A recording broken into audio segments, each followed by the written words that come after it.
எண்ணமெல்லாம் சிறகடிக்கும், எண்களெல்லாம் வழி கொடுக்கும், எந்நாளும் ராஜமுகம், எளியோரின் ஏறுமுகம். எந்த நிலை வந்தாலும் வந்த நிலை மாறாத நமது Rajanilai. Rajanilai TV, channel of astrology.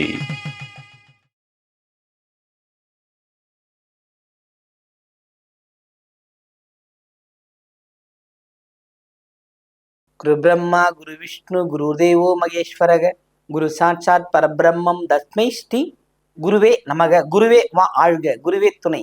அன்பிற்கினிய ராஜநிலை டிவி உறவுகளுக்கும் நேர் பெருமக்களுக்கும் ஆண்பான இனியார் காலை வணக்கம். வாழ்க வளமுடன், வாழ்க வையகம். அடியேன் திருக்கோவிலூர் என் ஸ்ரீ ராஜ்குமார். இன்றைய நாளுக்கான பஞ்சாங்க பதிவுகள் ராசி பலன்களை பார்ப்போம். மார்ச் மாதம் 16/3/2026 திங்கட்கிழமை, உத்தராயணம், விஸ்வாவசு வருடம், பங்குனி மாதம் 2ஆம் நாள், பிரதோஷம், சுபமுகூர்த்தம், தேய்பிறை.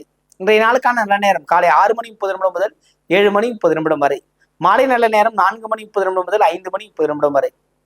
கௌரி நல்ல நேரம் 1:30 முதல் 2:30 வரை.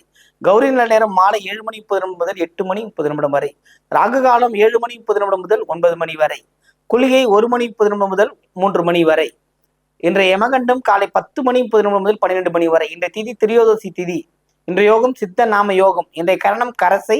இன்றைய நட்சத்திரம் அவிட்டம். சந்திராசிரம நட்சத்திரம் புனர்பூசம். கடகராசிக்கு சந்திராசிரமம் ஆரம்பம். இன்றைய நாளில் என்ன செய்யலாம்? பிரதோஷம், சுபமுகூர்த்தம், தேய்பிறை. இப்போ ஒரே விஷயம்தான், சோமவார பிரதோஷம். ரொம்ப கொடுத்து வச்சவங்க தான் நம்ம. அதுவும் மாச தொடக்கம். முதல்ல குரு பிரம்மா வழிபாடு, ரெண்டாவது இப்போ நந்தீஸ்வரர் வழிபாடு. நந்தியம்பதியை பிடிப்போம், நந்தியன்பதி பூஜை செய்வோம். நந்தி நமக்கு நம்மளோட கோரிக்கைகளே ஐயன் சேர்க்கிற ஒரே ஒரு கொரியர் அவர் தான். முதல் கொரியர் அவராக தான் இருந்தார். இப்போ டிரான்ஸ்போர்ட்டேஷன்லாம் இருக்கு இல்லைங்களா, செய்தி அனுப்பும் முறை ரொம்ப சுருங்கிருச்சு. கையெடுக்கு வாட்ஸ்அப் வந்துடுச்சு. அப்போதைக்கு அவர் தான். அவர் காதல சொன்னா நமக்கு நடந்துரும். பார்த்துருக்கீங்களா? அது உண்மையா பொய்யாலாம் இல்லை, அந்த நம்பிக்கை. புரியுதுங்க? அதுவும் வலது காதல சொன்னாதான் அவர் கேட்பாரு, இடது காதல சொன்னா கேட்க மாட்டார். இதெல்லாம் மாறி மாறி விஷயங்கள். எதுவோ ஒன்று அங்க அந்த இறைவன் செவியில் சொல்வதை போல உணர்ந்து சொல்றோம்லே, அப்ப அது ஜெயிக்கும். புரியுதுங்களா? இந்த நாள் உங்களுக்கான நாள். அதை பயன்படுத்துங்கள், வெற்றி பெறுங்கள். வாழ்த்துக்கள். ராசி பலனுக்கு நம்ம போறோம்.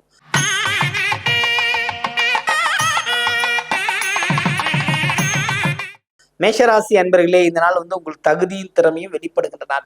உங்க தகுதி என்ன, உங்க திறமை என்ன, உங்களுடைய கோரிக்கைகள் என்ன அப்படிங்கிற விஷயத்துக்கெல்லாம் வரும். ஏன்னா விரையாதிபதி அதுல உச்சமா இருக்கிறாரு, இன்னைக்கு வந்துட்டாரு. புரியுதுங்களா? அதே மாதிரி சூரியனும் அங்கதான் இருக்கார், சனியும் அங்கதான் இருக்காரு. இங்க என்ன பல போராட்டங்கள் நிகழ்த்தி காட்டுவார். புரியுதுங்களா? நீங்க நினைச்சதை நடத்தி பார்க்கவே முடியாது. நீங்க ஒன்று நினைக்க அது ஒன்று நடக்கதான் செய்யும். உங்க தேர்வு உங்களை தகுதிக்குள்ள உட்படுத்துவாங்க. நீங்க தகுதியான ஆளான்னு செக் பண்ணுவாங்க. புரியுதுங்களா? இதெல்லாம் தாண்டி வரும்போது உங்கள் திறமை வெளிப்பட்டு ஒரு பெரிய ஐஎஸ் ஸ்கோர் பண்ணக்கூடிய அளவுக்கு நீங்க இருக்கிறீங்க. இந்த நாள் உங்களுக்கு ஒரு சிறப்பான நாளாக இருக்கும். வாழ்த்துக்கள்.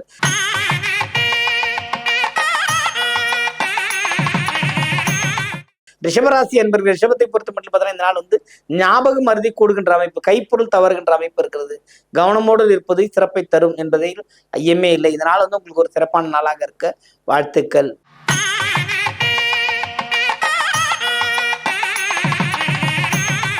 மிதனராசி அன்பர்களே, சந்திராசிரமம் விலகிருச்சு, எதிர்பார்ப்புகள் மறைஞ்சிருச்சு, எதிர்ப்புகள் கூடுகின்றது. புரியுங்க? எதிர்பார்ப்புகள் குறையக்கூடாது, எதிர்பார்ப்பு தான் அதிகமா இருக்கணும், எதிர்ப்புகள் தான் குறையணும். நீங்க மாத்தி யோசிச்சீங்கன்னா உங்க வாழ்க்கை மாறும். அதுவும் இல்லாமல் கிரகத்தின் சேர்க்கைகளும் பெருமான மாறிக்கிட்டே வருது. உங்களோட முயற்சி ஸ்தானாதிபதி நேரடியாக தொழில் ஸ்தானத்துல போய் உட்காந்துட்டாரு. கூட அந்த வீட்டினோட அதிபதியே இருக்கிறாரு. இப்போ சூரியன் போனதால குருவின் தன்மையை மாத்திடுவாரு, சுக்கரனோட தன்மையும் மாத்திடுவாரு, சனியின் தன்மையும் சூரியன் மாத்திடுவார். புரியுங்களா? அப்போ என்ன ஆகுதுன்னா உங்களுக்கு ஒரு பிளஸ் தான் நடக்க போகுது. அப்போ எல்லாமே சிறப்பான ஒரு நாளாக இருக்கிறது உங்களுக்கு. வாழ்த்துக்கள்.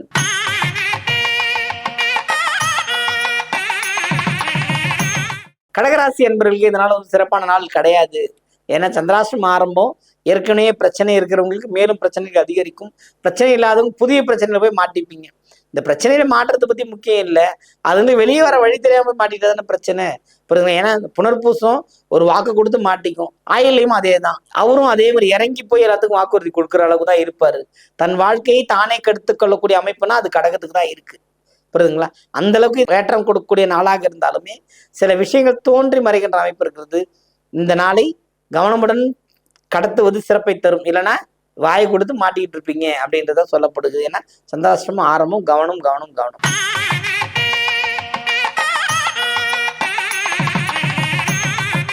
சிம்மராசி அன்பர்களே, சிம்மத்தை பொறுத்த மட்டும் இதனால சிறப்பான நாள், மகிழ்ச்சிகள் உண்டு, கொண்டாட்டங்கள் உண்டு, வெற்றிகள் உண்டு. முதல் விஷயம் வெற்றி. ரொம்ப நாளா எனக்கு வெற்றி கிடைக்கல அப்படிங்கிற விஷயம், ஏதோ ஒரு பணி செய்கிறோம், அந்த பணியில ஒரு நிறைவடையலைங்கிற விஷயம் எல்லாமே இருந்துகிட்டு இருக்கு. இதனால உங்களுக்கு ஒரு சிறப்பான நாளாக மாறும். வாழ்த்துக்கள்.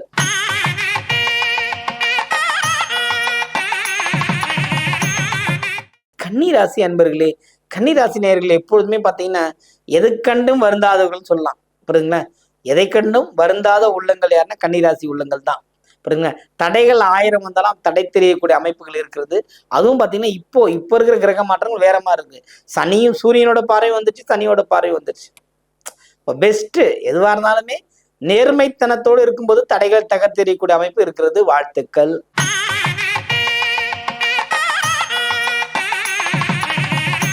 துலாம் ராசி என்பர்கள், துலாமை பொறுத்த மட்டும் உங்களை ஆசையை கட்டுப்படுத்த முடியாது. ஆசையே துன்பத்துக்கு காரணம் புத்தர் சொன்னாரு சொல்றீங்களா? ஆசையே துன்பத்திற்கு காரணம்ன்றது. அவர் அப்படி ஒரு ஆசைப்பட்டார். ஆசைப்படாத மனிதர்கள் இருக்கணும்னு சொல்லி அவருக்கும் ஒரு ஆசை இருந்திருக்குது பாருங்க. அவரோட ஆசை நிறைவேறல. அவரை வச்சு கும்பிடுறோம் போறோம் எல்லாம். அவர் எதுக்காக அப்படி இருந்தாருன்னு கன்சிடர் பண்றது இல்லை. புரியுதுங்களா? அதை பத்தி நமக்கு சப்ஜெக்ட் இல்லை. உங்களுக்கு இன்னைக்கு பேராசைப்படாமல் உங்களுக்கு அன்றாட காரியங்களை செஞ்சு பாருங்க. அன்றாட விஷயங்களை மட்டும் கவனம் செலுத்துங்க. சித்திரை, சுவாதி, விசாகத்துல பார்த்தீங்கன்னா சுவாதி சூப்பரா இருக்கு.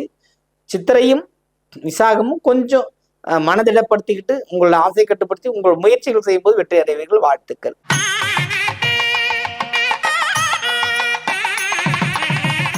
விருச்சிக ராசி என்பர்களே, விருச்சிகத்தை பொறுத்து மட்டும் பார்த்தா இந்த நாள் நட்பு வட்டம் விரிவடையும். வாழ்க்கை மீண்டு வரும். எல்லாமும் சிறப்பா அமையும். அப்படிப்பட்ட ஒரு நல்ல நாள் இந்த நாள். வாழ்த்துக்கள்.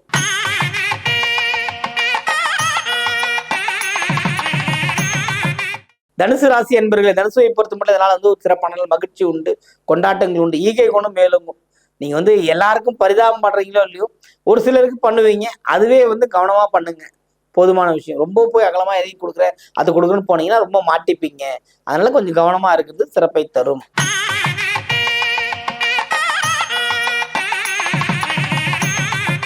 மகர ராசி அன்பர்களே, மகரத்தை பொறுத்து மட்டும் பார்த்தீங்கன்னா இதனால சந்திரனின் பயணம், ஒரு மன தடுமாற்றங்கள் உண்டு, மன போராட்டங்கள் உண்டு. அதுல இருந்து நீங்க வெளியில வந்துருவீங்க. சுகமான அமைப்புகள் நடப்பதற்கான வாய்ப்புகள் நிறைய கூடி இருக்கிறது. அப்போ அப்படிப்பட்ட ஒரு அம்சமான விஷயம் நடக்க காத்திருக்கும்போது நம்ம அதை கைவிடலாமா? அது சந்திரனின் பயணம் உங்களுக்கு ஏகோபித்தமான ஒரு நல்ல நற்பலன்களை தந்திருந்தாலுமே இந்த சுகம்ங்கிற அமைப்பு கெட்டுதானே போயிருக்கு கொஞ்ச நாளா. அது உங்களை மீண்டும் தேடும் அல்லது மீண்டும் அவர்களால் உங்களுக்கு கிடைக்க பெறும்ங்கிறதுல ஐயமே இல்லை. இந்த நாள் ஒரு சிறப்பான நாள். வாழ்த்துக்கள்.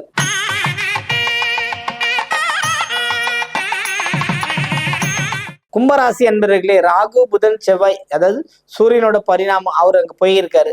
இந்த இடத்துல இருக்கிற புதனும் செவ்வாயும் அவங்களும் மேல படியேறும்போது ராகு மட்டுமே தன்னிச்சையா இருந்து அந்த வீட்டை சரிவர கவனிப்பாரு. பாத்தீங்கன்னா தொழில் லாபத்துல பாத்தீங்கன்னா நம்ம முதலீடு அதிகமா போடுறோமா, தகவலை குறைஞ்சிச்சு. அந்த மாதிரி முதலீடுக்கு எதையும் மதிப்பு இல்லாம பண்ணுவார் இவர். இது மட்டும் இல்ல, பிட்காயின், வேலைவாய்ப்பு, அது இது எல்லாமே நோய்த்தன்மைக்கும் அவர் தான் காரணம். புரியுதுங்களா? இப்ப நடந்துகிட்டு இருக்க நோய்த்தன்மையும் நோய் தாக்கத்தை நம்ம விடைபெறுவது, நம்ம ஜாக்கிரதையா இருக்கணும்ன்றது காரணமே ராகுவும் புதன் செவ்வாய் சேர்க்கையே தான் காரணம்.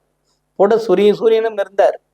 இதை பெருசா சொல்லிக்க கூடாது. இருந்தாலுமே தொந்தரவுகள் உண்டு.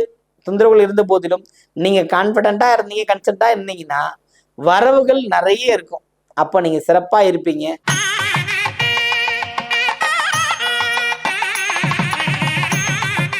சூரியன் சனி சேர்க்கையை பெற்று சுக்கிரனும் சேர்க்கை பெற்றிருக்கிற மீனராசி என்பர்களே, இந்த நாள் உங்களுக்கு நீங்க நினைக்கிற டாஸ்கை முடிக்க முடியாது. போட்டியில ஒன்று விலகணும், இல்லை அப்புறம் விளையாட்டை வச்சுன்னு சொல்லிட்டு வரணும். அவங்க கூட போய் மல்லு கட்டிட்டு இருந்தீங்கன்னா எல்லாமே உங்களுக்கு கெட்டு போயிடும். கவனமாயிருங்க. புரியுதுங்களா?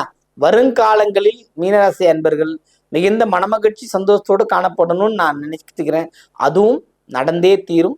கிரக மாற்றங்கள் உங்களுக்கு உதவி செய்யும். அனைவருக்கும் வணக்கம். வாழ்க வளமுடன், வாழ்க வையகம்.